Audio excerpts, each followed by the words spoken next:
빌립보서 4장 10절부터 13절입니다. 이제 빌립보서도 얼마 안 남았는데요. 빌립보서 4장 10절부터 14절까지 말씀입니다. 우리 4절인데요. 우리 한 목소리로 읽겠습니다. 시작. 내가 주 안에서 크게 기뻐함은 너희가 나를 생각하던 것이 이제 다시 싹이 남이니 너희가 또한 이를 위하여 생각은 하였으나 기회가 없었느니라. 내가 궁핍함으로 말하는 것이 아니니라. 어떠한 형편에든지 나는 자족하기를 배웠노니 나는 비천에 처할 줄도 알고 풍부에 처한 줄도 알아. 모든 일 곧 배부름과 배고픔과 풍부와 궁핍에도 처할 줄 아는 일체의 비결을 배웠노라. 내게 능력 주시는 자 안에서 내가 모든 것을 할 수 있느니라. 아멘. 이 빌립보서는 사도 바울이 우리 빌립보 교회에 보내는 편지입니다. 이제 편지의 거의 끝부분을 보고 계신데요. 바울은 이 편지의 마지막 부분에서 이 빌립보 성도들에게 고마운 마음을 전하고 있습니다. 이전에 어떤 일이 있었냐면, 지금 바울은 선교사잖아요. 물론 바울이 천막 치는 일을 했다고 해서 바울을 텐트 메이커라고 부르기도 하지만 그건 어디까지나 부업이었고 바울의 본업은 선교사였습니다. 그럼 한번 생각해 보세요. 이 선교를 하기 위해서는 여러 곳으로 여행을 해야 했을 거고, 또 복음을 전하기 위해서는 재정이 필요했을 겁니다. 또 생계를 유지하기 위해서도 그렇고, 바울은 아마도 이전부터 여러 교회들로부터 일정에게 그 선교 헌금을 받았을 것으로 보여요. 근데 이 사도 바울이 지금 빌립보서를 쓰는 그 시점에는 로마 감옥에 있잖아요. 아마 이때쯤에서 바울이 정기적으로 받던 그 선교 헌금을 받지 못했을 것으로 보이는데요. 왜 그럴까? 아마 이런 게 아닐까 싶습니다. 우리 교회도 매달 선교사님 많은 선교사님들께 선교 헌금을 보내고 있는데요. 보통 선교사님들이 계신 그 나라가 뭐 어느 정도 선진화되고 사회적 시스템이 잘 갖춰져 있으면 뭐 상관없지만, 그렇지 못한 나라가 있잖아요. 치안이 좋지 못해서 선교사님들이 직접 이렇게 은행에 가지 못하는 일도 있는데, 대부분은 우리가 직접 선금을 할 수 있지만 우리처럼 편하게 안전하게 인출할 수 있는 것은 아닙니다. 그렇기 때문에 많은 경우에 미국이나 한국에서 선교사님들이 이미 만드신 그 어카운트에 송금을 하곤 합니다. 근데 지금 2024년에도 이러한 일이 벌어지고 있다면 지금 2000년 전에는 어땠을까요? 일단 바울이 그 로마의 감옥으로 들어갔다는 것은 후원하던 교회들과 지역적으로 멀어졌다는 것을 의미할 거예요. 뭐 지금이야 거리가 상관없지만 당시에는 인편으로 아마 헌금을 보냈을 텐데 그게 쉽지 않았던 거죠. 이외에도 뭐 여러 가지 사정으로 인해서 선교 헌금을 전달하지 못하는 일이 많았을 겁니다. 그러니까 교회 입장에서는 선교 헌금을 보내고 싶어도 쉽지 않고, 또 바울도 쉽게 헌금을 받지 못하는 그런 상황이었을 수 있어요. 이 빌립보 교회도 어떤 사정인지는 알지 못하지만 일정 기간 동안 선교 헌금을 보내지 못했던 것으로 보입니다. 근데 바울이 이 로마 감옥에 있을 때에 참 반가운 얼굴을 보게 되는데, 어느 날 보니까 에바브로디도라는 사람을 만난 거예요. 이 에바브로디도는 누구냐? 빌립보 교회의 지도자입니다. 그러니까 알고 보니까 이 빌립보 교회에서 에바브로디도를 바울에게 파송을 한 거예요. 선교 헌금과 함께. 그러니까 바울은 그걸 보고 경험하면서 얼마나 기쁘고 감사했는지 몰라요. 오늘 그 마음이 빌립보서 4장 10절에 잘 드러나 있는데요. 이렇게 말합니다. 4장 10절. 내가 주 안에서 크게 기뻐함은 너희가 나를 생각하던 것이 이제 다시 싹이 남이니 너희가 또한 이를 위하여 생각은 하였으나 기회가 없었느니라. 바울이 많이 기뻐했어요. 그러면서 하는 얘기가, 너희가 나를 생각하는 것이 이제 다시 싹이 났다. 무슨 말입니까? 이전부터 이 빌립보 교회가 바울에게 선교 헌금을 보내고 싶었는데 여건이 안 됐는지 상황이 안 됐는지 못하고 있었던 거예요.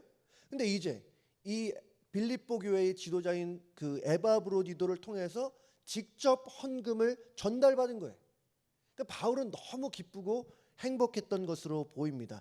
다만 이것이 그 헌금을 받아서, 돈을 받아서 그런 것은 아니에요. 바울은 이 헌금 속에 담긴 빌립보 교회 성도들의 그 사랑과 기도를 발견할 수 있었던 겁니다. 그리고 알게 된 거죠. 아, 이 성도님들이 나를 잊지 않았구나. 여전히 나를 위해 기도해주고 있구나. 하나님의 일에 열심을 내고 있구나. 마음이 그렇게 기쁘고 든든하고 따뜻할 수 없는 거예요. 다만 바울은 오해하지 말라고 이렇게 말하는데, 오늘 11절에 내가 궁핍함으로 말하는 것이 아니니라 어떠한 형편에든지 나는 자족하기를 배웠노니, 자족하기를, 만족하기를 배웠대요. 그러니까 바울이 말하는 것은 이런 거예요. 내가 지금 형편이 곤고하고 돈이 없어서 너희들이 선교원금 줘서 채워졌다, 이걸로 기뻐하는 게 아니다. 그래도 이제 좀 살만해졌다고, 이제는 좀 숨통이 트인다고 하면서 기뻐한 게 아니라는 거예요. 돈이 없었는데 채워진 것은 물론 좋은 일입니다. 감사한 일이에요. 하지만 바울이 진정으로 기뻐했던 이유는 자신을 여전히 생각하는 그 사랑, 하나님의 구원 사역에 여전히 열심을 내고 있는 그 빌립보 교회의 모습을 보고 그렇게 기뻐했던 것입니다. 이 바울에게 있어서 실제로 당시 경제적인 형편이 어려웠던 것으로 보여요.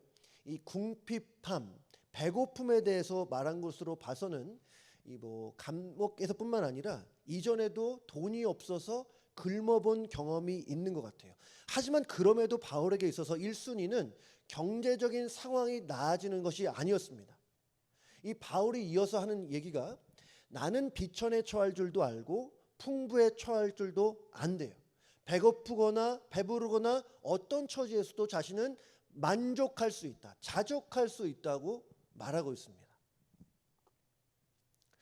저는 이 지점에서 우리가 정직하게 이 본문을 보고 바울의 말을 진지하게 대하면 괴리감을 느낄 수 있다고 생각을 하는데요. 이 바울의 말은 돈이 많든 적든, 경제적으로 여유가 있든 없든 자기는 만족하고 평안하고 잘 살 수 있다는 거예요. 우리 중에 그럴 수 있는 분이 얼마나 있을까라는 생각을 해보게 되는데, 생각해 보면 너무나 큰 거리감이 느껴질 수 있습니다. 사실 우리가 하는 많은 고민과 그 걱정들 중에 하나는, 커다란 포션은 돈 문제 아니겠습니까? 매달 내야 하는 그 페이먼트, 렌트도 그렇고 모기지도 그렇고 또 카드빚도 나가야 되고 자동차 페이먼트도 그렇고 이것저것 보험료 나가는 게 너무 많아요. 매달 겨우겨우 벌어서 겨우겨우 사는 경우도 있어요. 만약에 그런 상황이라면 내가 정말 만족할 수 있나? 만족할 수 있다? 이렇게 말할 수 있을까? 사실 그런 것보다는 조금 더 숨막히고 답답할 수 있지 않을까요? 저는 이제까지 많은 돈을 가져본 적이 한 번도 없어요. 지금도 없고. 근데 이전에 사역자로 사역을 하면서 이 카드빚이 점점점 늘어나요. 점점점. 그래서 그래도 목사잖아요. 그래서 이게 그래도 믿음이니까, 그래도 믿음이 있으니까 나는 그래도 하나님 의지하면서 생활 잘할 수 있으리라 라고 다짐하고 기도함에도 불구하고 자꾸 이 은행 앱을 들어갑니다. 변하지 않는 잔고. 계속해서 크레딧 카드 그 빚은 늘어가는데 믿음 가지면 관심 없이 평안하게 자유함으로 살 수 있나? 라는 의문을 좀 가져봐요. 그렇게 이미 하시는 분도 계시겠지만 저는 자꾸 그 카드 빚이 얼마인지를 확인을 하게 되더라고요. 근데 바울의 말을 진지하게 들어보면 돈에 여유가 있든 없든 자족할 수 있는 비결을 배웠대요. 참 신기해요. 마치 딴 세상에 사는 사람처럼 느껴지기도 합니다. 지금 바울이 그럼 세상 물정 몰라서 하는 말일까? 사회생활도 안 해봤고 부유한 집안에서 곱게 자라서 그런 걱정을 해본 적이 없어서 있든 없든 상관없다, 그렇게 말할까요? 저는 아니라고 봐요. 바울은 지금 빌립보 교회에 편지를 쓰는 그 현재의 젊은 청년이 아닙니다. 이미 사역을 한 지 꽤 오래됐고 선교를 하면서 배부름, 배고픔, 풍부, 결핍을 다 경험해 봤어요. 그러니까 우리말로 표현하면 산전수전, 공중전을 다 경험해 본 사람이에요. 근데 어떻게 그렇게 말할 수 있을까? 어떻게 이 궁핍과 배고픔 속에서도 자족할 수 있다고, 만족할 수 있다고 말할 수 있나? 이 바울이라는 사람은 복음에 올인했기 때문에 그렇게 말할 수 있나? 그래도 바울은 사람이잖아요. 그래도 먹어야 되고 마셔야 되고 지내야 될 거처가 있어야 되는 사람 아닙니까? 배고프면 힘든 거 몰랐겠습니까? 궁핍하면 삶에 많은 제약과 리밋이 있다는 것을 바울이 몰랐겠어요? 그렇지 않아요. 바울도 다 경험을 해봤습니다. 그런데도 바울은 어떤 상황에서도 자족할 수 있는 방법을 배웠대요. 여기서 보면 바울은 뭔가를 초월한 사람 같아요. 그리고 바울의 말을 좀 곱씹어 보면 저는 자유함이 느껴집니다. 자유함. 이 자유함이라는 단어가 오늘 본문에는 없지만 자유함이 느껴져요. 평안함이 느껴지고. 근데 물론 바울이 느낀 자유함은 뭐 이래도 좋고 저래도 좋고 뭐 나는 내 삶에 신경 안 써, 그런 자유함은 아닐 겁니다. 바울은 지금 뭔가를 초월해 있어요. 여전히 세상의 두 발을 딛고 살지만 마치 다른 게임을 하며 사는 사람처럼 느껴집니다. 세상에서 보통 나라가 다르고 문화가 다르다 하더라도 세상에서 공통적으로 중요하게 생각하는 가치가 있어요. 또 많은 사람들이 상식이라 부르는 게임의 법칙이 있습니다. 뭐가 있어야 성공하고 이 정도는 충족해야 행복하다. 그런 게임이 어느 정도 있지만 그런 것들이 바울의 마음을 지배하지 않았어요. 바울은 마치 이런 사람 같습니다. 히브리서 11장 말씀에 보면 믿음장이라고 하잖아요. 믿음의 선진들 용사들이 여러 명이 나오는데 그 후반부에 가면 이런 표현이 나와요. 이런 사람은 세상이 감당하지 못하느니라. 저는 바울이 세상이 감당하지 못할 사람이라고 생각합니다. 그렇다면 세상이 감당하지 못할 사람은 도대체 누구인가? 여러분 그런 생각 해보죠. 이 표현을 많이 들어봤잖아요. 세상이 감당하지 못할 사람 누굽니까? 세상이 감당하지 못할 사람은 어떤 사람입니까? 세상이 갖춘 그 법칙과 상식과 시스템 안에서 매번 승리하고 성공하는 사람이 세상이 감당하지 못할 사람입니까?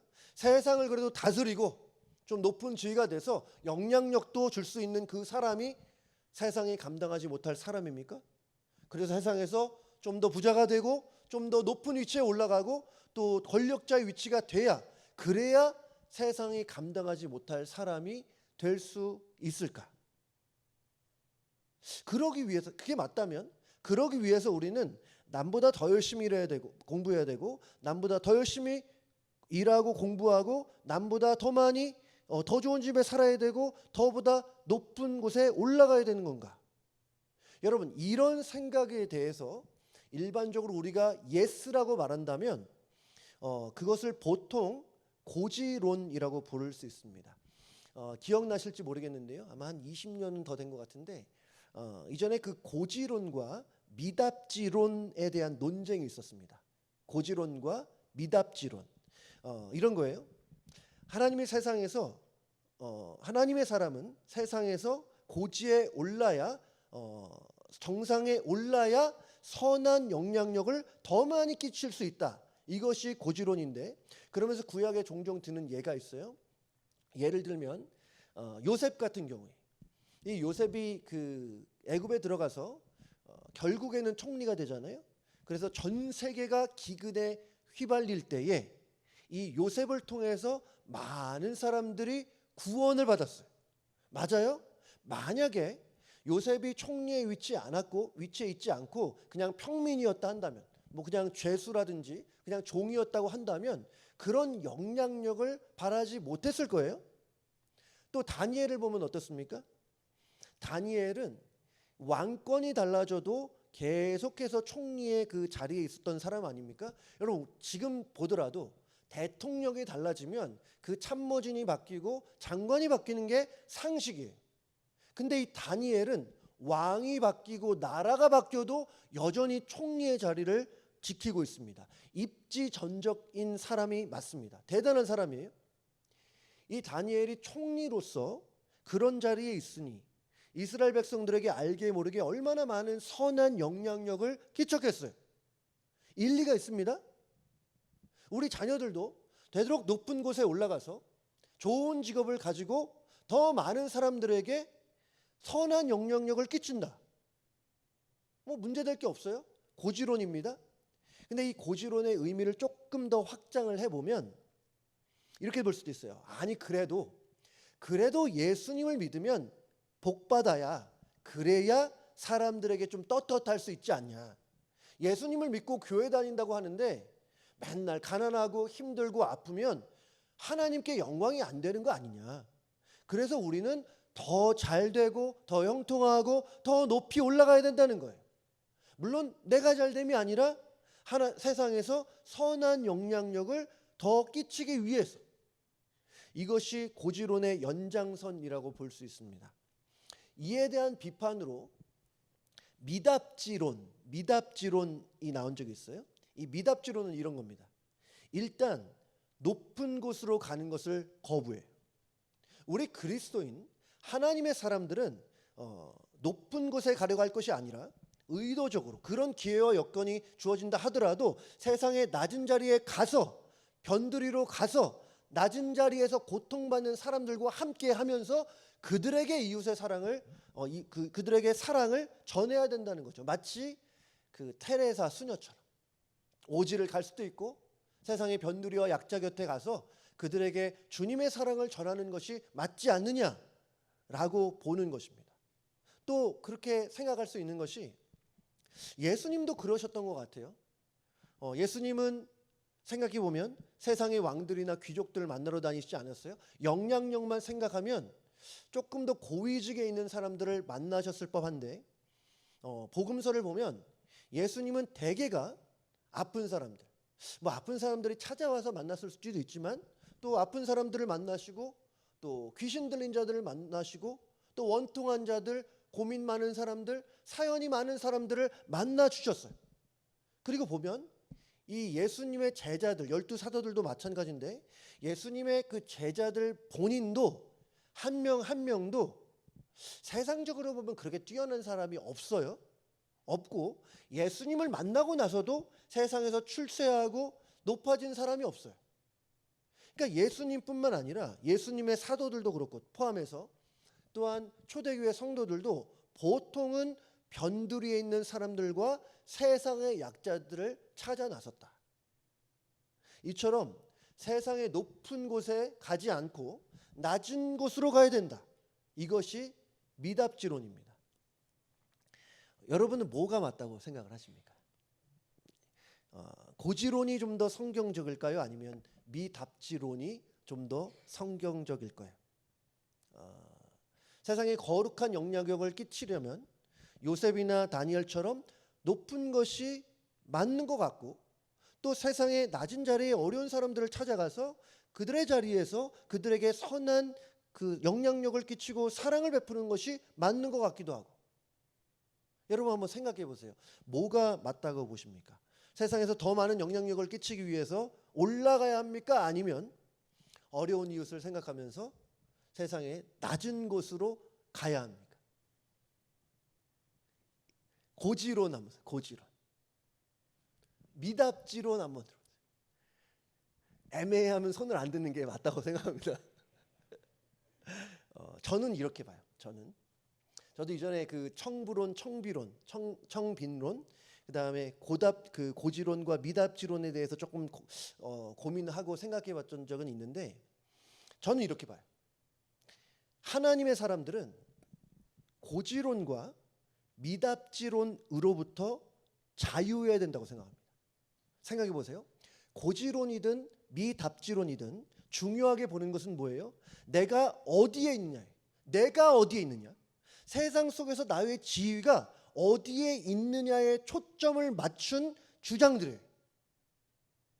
여러분 성경에 보면 신앙이 좋건 나쁘건 하나님의 사람들이 신앙이 좋건 약하건 하나님의 사람들이 세상에서 올라갈 수도 있고 낮아질 수도 있어요. 경제적으로 부유할 수도 있고 그렇지 않을 수도 있습니다. 또 시간이 지나면서 마치 그 롤러코스터처럼 지위가 올라갔다가 내려갔다가 다시 올라갈 수도 있는 거고 또 많은 성도님들이 경험했던 것처럼 여전히 신앙은 있지만 부유했다가 좀 어려웠다가 부유했다가 어려웠다가 할 수 있는 거예요.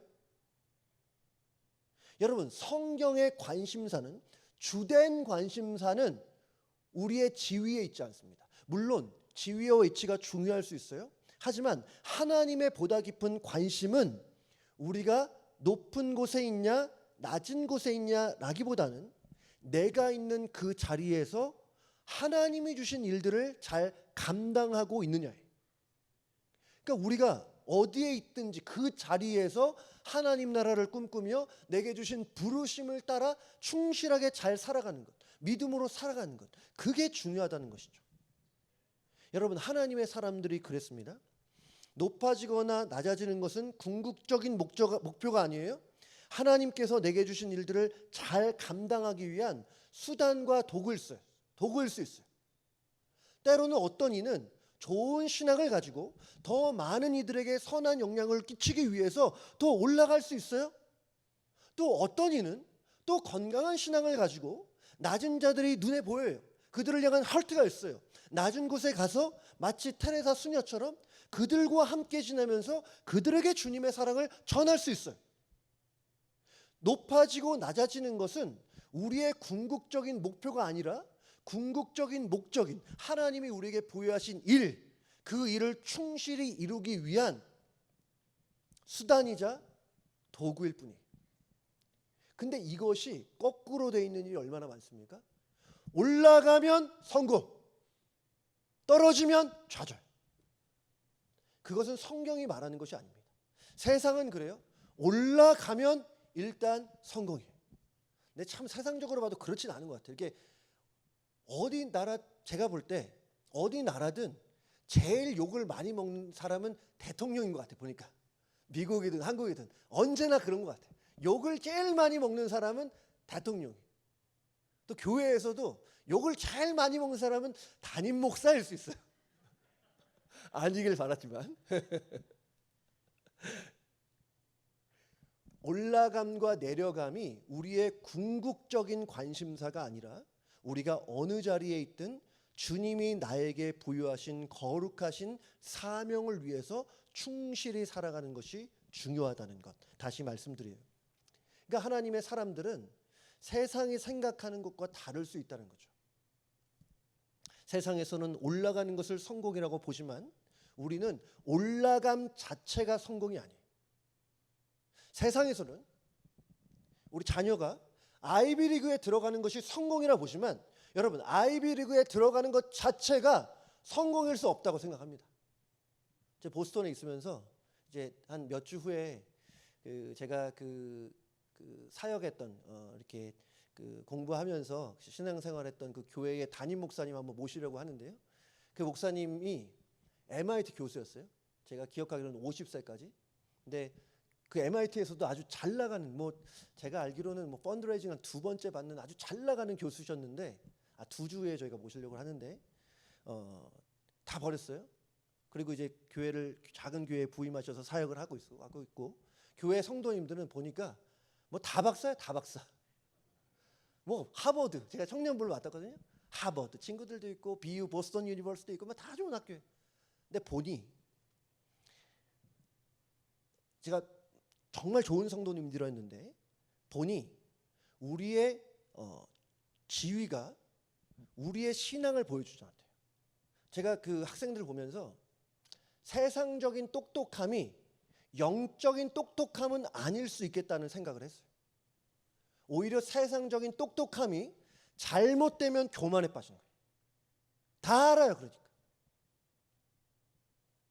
그러니까 궁극의 목표는 다르다는 거예요. 세상 사람과 우리 하나님의 사람들은 궁극의 목표가 다르다는 거예요. 그러니까 세상 사람들이 볼 때는 이상하죠.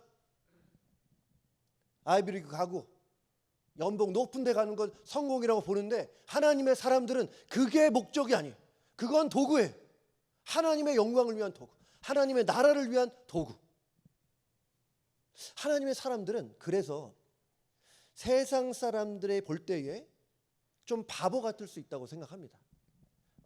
세상의 법칙에 매이지 않아요.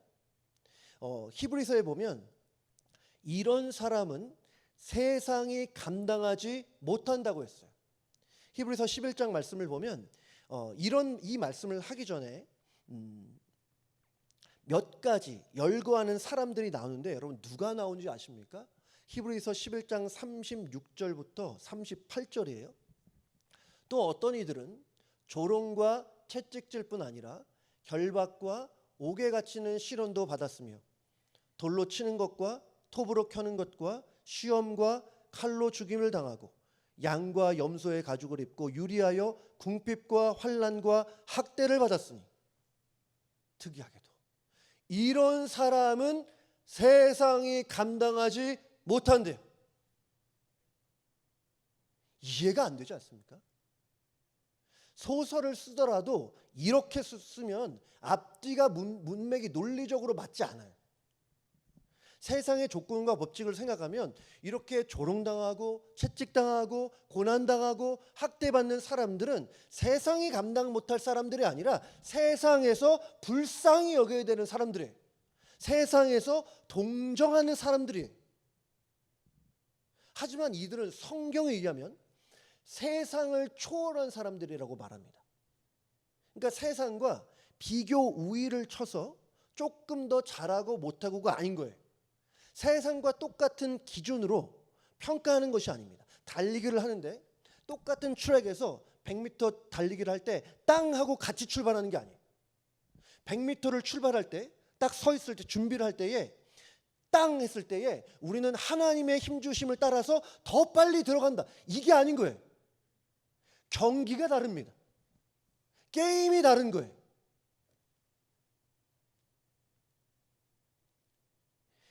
세상과 똑같은 트랙에서 경쟁하는 것이 아니라고 성경은 말하고 있습니다. 그런 게 아니라 우리도 이 땅에 두 발을 딛고 있지만 그래서 세상 사람들과 비슷한 감정과 느낌과 경험을 공유하지만 세상과는 전혀 다른 게임을 하는 사람들이 하나님의 사람들, 그리스도인입니다. 그래서 세상에 볼 때는 뒤처지는 사람들, 바보들처럼 보일 수 있어요. 세상에서는 조금 더 벌고 조금 더 높아지려고 악착같이 노력해요. 왜냐? 그래야 성공하고 그래야 행복하다고 생각을 하니까. 상승을 위해서 최선의 노력을 다합니다. 경쟁하고 남을 이기는 것이 승리하고 행복한 일이에요. 근데 하나님의 사람들은 거기로부터 자유해요. 물론 조금 더 벌고 조금 더 높아지는 것을 위해 우리 함께 노력할 수 있지만 말씀드린 대로 목적이 다릅니다. 그리고 그렇게 되지 않는다 하더라도 세상에서 조금 뒤처진다 하더라도 세상을 다 잃은 것처럼 그렇게 절망하진 않아요.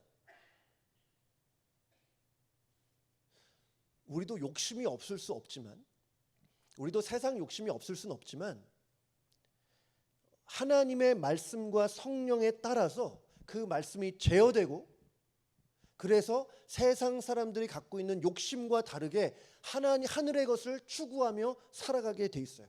특별히 바울이 그랬습니다. 바울의 말을 잘 들어보면 세상 욕심이 느껴지지 않아요. 돈도 그렇지만 그에게 없는 거 부족한 것이 참 많았습니다. 건강도 없었을 것이라고 많은 학자들이 보고 있고 주변의 사람도 감옥 가 있으니까 사람도 없었을 것이고 재정도 넉넉하지 않고 없는 게 부지기수예요. 그러나 바울은 없는 것에 주목하지 않았어요. 바울은 세상과 똑같은 트랙에서 같은 경기를 한 사람이 아닙니다. 그는 없는 것에 주목하지 않았어요. 그래서 자유했는데 이 에덴 동산에서 이 아담과 하와가 있잖아요. 그들이 하나님께 범죄했습니다. 하나님께서 동산에 있는 각종 나무의 실과는 다 먹되 한 가지 선악을 알게 하는 나무의 열매는 먹지 말라 라고 말씀하셨습니다. 하나님께서 이 열매를 먹을 경우에는 죽을 것이다 라고 경고하시면서 말씀하셨어요. 그런데도 아담과 하와는 왜 말씀을 어기고 선악과를 따먹었을까요? 그들의 교만해서 그렇게 볼 수 있습니다. 하나님과 같이 되려고 그렇게 볼 수도 있어요. 근데 이런 면도 있습니다.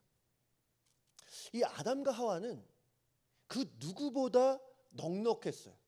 그잖아요? 나무에 있는 각종 실과들이 다 자기네 거예요. 경쟁할 필요가 없잖아요. 아담과 하와 두 사람만 있는데. 아주 풍부했어요. 부유했다고 말할 수 있습니다. 근데 아담과 하와는 갖지 못한 한 가지에 대한 미련이 있었던 거예요. 모든 것을 다 갖고 있어요.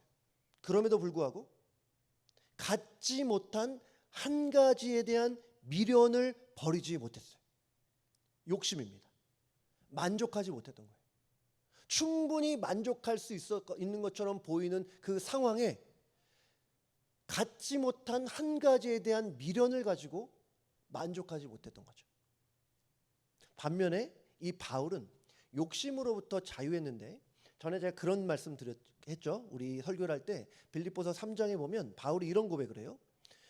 내 주 예수 그리스도를 아는 지식이 가장 고상함이라. 내가 그를 위하여 모든 것을 잃어버리고 배설물로 여기노라. 여러분, 세상에 있는 모든 것이 배설물처럼 가치 없다는 얘기겠습니까? 그렇지 않습니다. 그런 것들도 가치 있어요. 중요해요. 소중히 여겨야 돼요. 하지만 세상에 있는 그 소중한 모든 가치를 다 합한다 하더라도 예수 그리스도에 비해서는 아무것도 아니라는 거예요. 세상에 있는 소중한 것들 너무나 많지만 존귀하신 주님에 비하면, 주님이 주실 그 영원한 생명과 구원에 비하면 아무것도 아닐 정도로 우리 주님이 귀하신 분이라는 거예요. 이렇게 비유하면 맞을지 모르겠어요.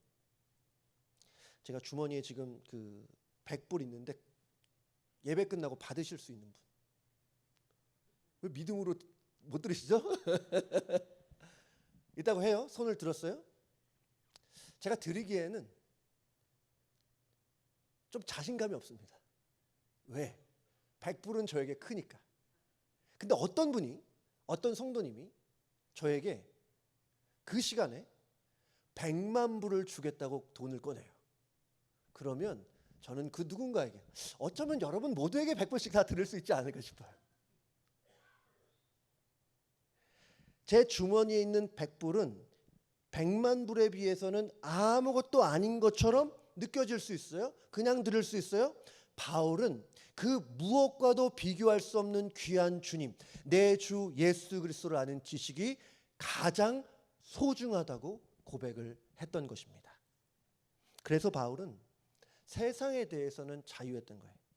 예수 안에 있는 기쁨과 만족을 이미 누리고 있기 때문에 세상에 있는 어떤 것에 대해서도 미련을 남기지 않았어요. 마치 세상과 나는 간 곳 없고 뭐예요? 구속한 주만 보이도다. 그러기 때문에 바울이 비천에 처할 줄도 알고 풍부에 처할 줄도 알았던 거예요.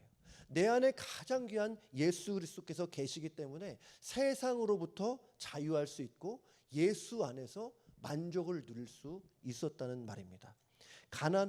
그래서 가난하여도 저는 우리 성도님들이, 저를 포함한 우리 모두가 예수 안에서 영적인 자존감을 가질 수 있기를 바랍니다. 여러분, 가난하여도 모든 것을 잃은 사람처럼 비굴하게 살 필요가 없어요. 좀 여유가 있다 하더라도 반대로 그 부에 취하거나 방만하거나 타락하지 않을 수 있어요. 어떻게 바울은 이러한 평정심과 자유함을 누릴 수 있었을까? 우리 많은 사람들은 돈에 매이고 환경에 매여 사는데, 그리고 그것이 당연하게 생각되는데, 바울은 어떻게 상황과 여건에 상관없이 그런 만족과 자유함을 누리고 있었을까요? 여러분, 이것은 사람의 결심과 의지에 달려있다고 생각하지 않습니다. 바울이 이렇게 말해요. 빌립보서 4장 13절 말씀을 같이 읽겠습니다. 시작. 내게 능력 주시는 자 안에서 내가 모든 것을 할 수 있느니라. 아멘. 믿으시면 아멘. 아멘. 내게 능력 주시는 자 안에서 우리가 모든 것을 할 수 있다는 거예요. 다만 모든 것을 할 수 있다는 것이 내 욕심대로 다 할 수 있다는 의미는 당연히 아니겠죠. 남들보다 우위에 설 수 있다는 의미도 아닐 겁니다. 같은 트랙에서 같이 달리기를 하는데 주님께서 내게 주시는 능력으로 말미암아 남보다 더 빠르게 달릴 수 있다는 의미도 아닐 거예요. 세상 사람들보다 좀 더 벌고 좀 더 모을 수 있다는 말씀도 아닐 수 있습니다. 이 미국이나 한국 보면 그 돈 많은 사람 리스트가 나오잖아요. 저는 그 중에서 얼마나 예수님을 알고 있을지, 그 중에서 얼마나 참 신앙이 갖고 있을지 좀 의문이에요. 세상 사람들보다 더 많이 벌고 더 모으고 더 여유 있게 살다는 약속은 아닐 수 있습니다.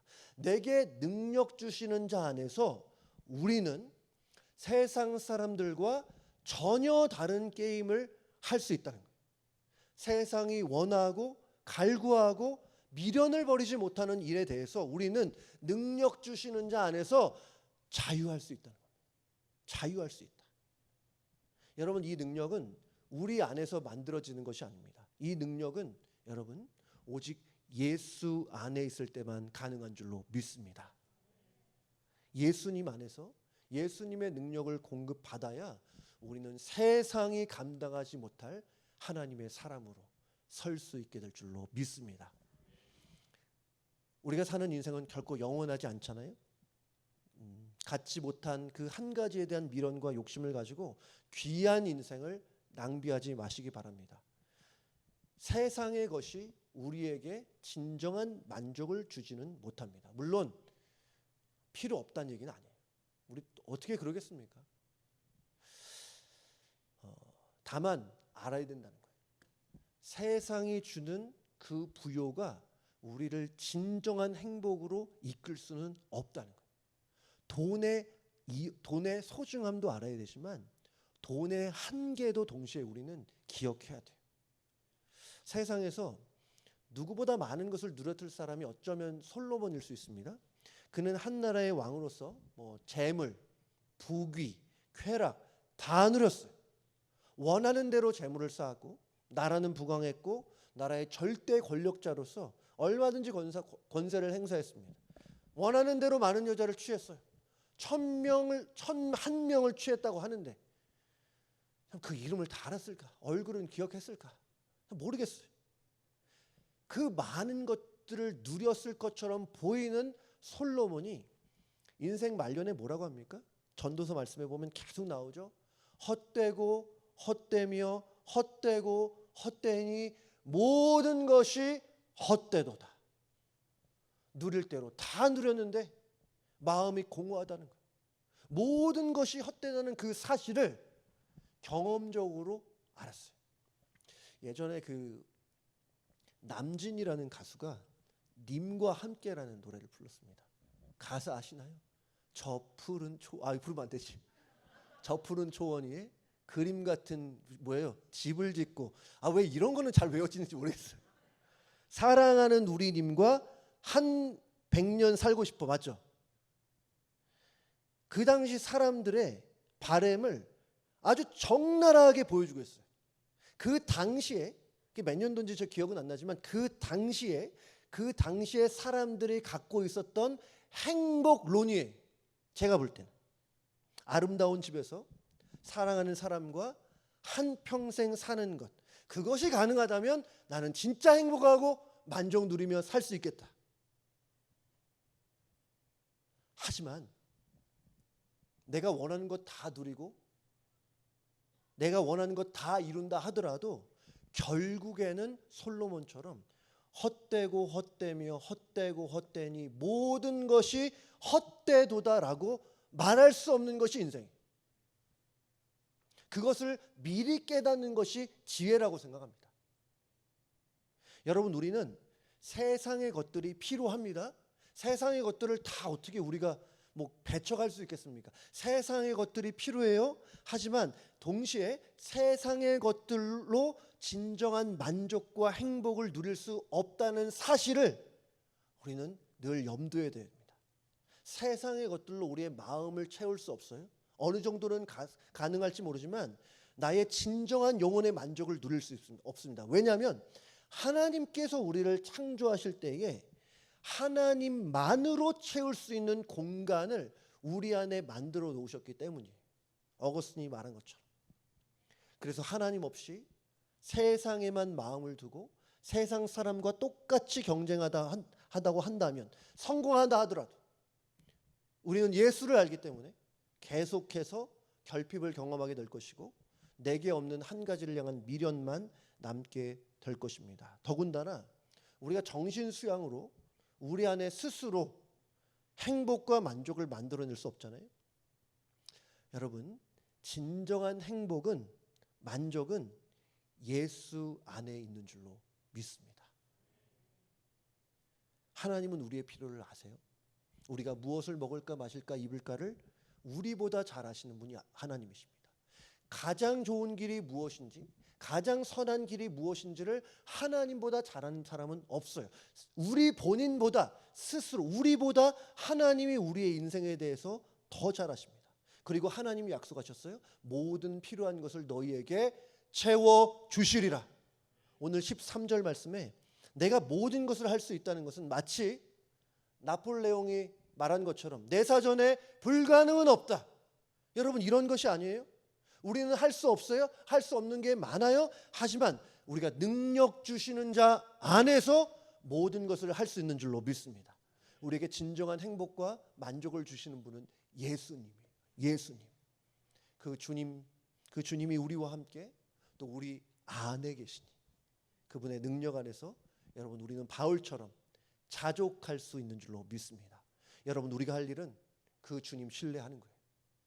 세상에서 다 포기하고 그냥 나 홀로 신앙생활 잘하라, 그게 아니라 세상과는 다른 게임을 하지만 하나님께서 우리와 함께 하시고 하나님께서 우리의 모든 필요를 아시고 우리를 가장 선한 길로 인도하실 것이다. 그 진리 붙들고 하나님 신뢰하고 의지하고 하나님 붙들며 살아가는 것. 그 주님 바라고 생각하고 의지하고 주님 붙들 때에 하나님께서 우리를 정말 세상이 감당하지 못할 하나님의 사람들로 멋지게 세워주실 줄로 믿습니다. 이 땅에 두 발을 딛고 살지만 최고의 가치요, 진정한 만족과 기쁨 되시는 주님 안에서 영혼의 평안과 자유함과 만족 누리는 우리 귀한 성도님들 다 되시기를 주님의 이름으로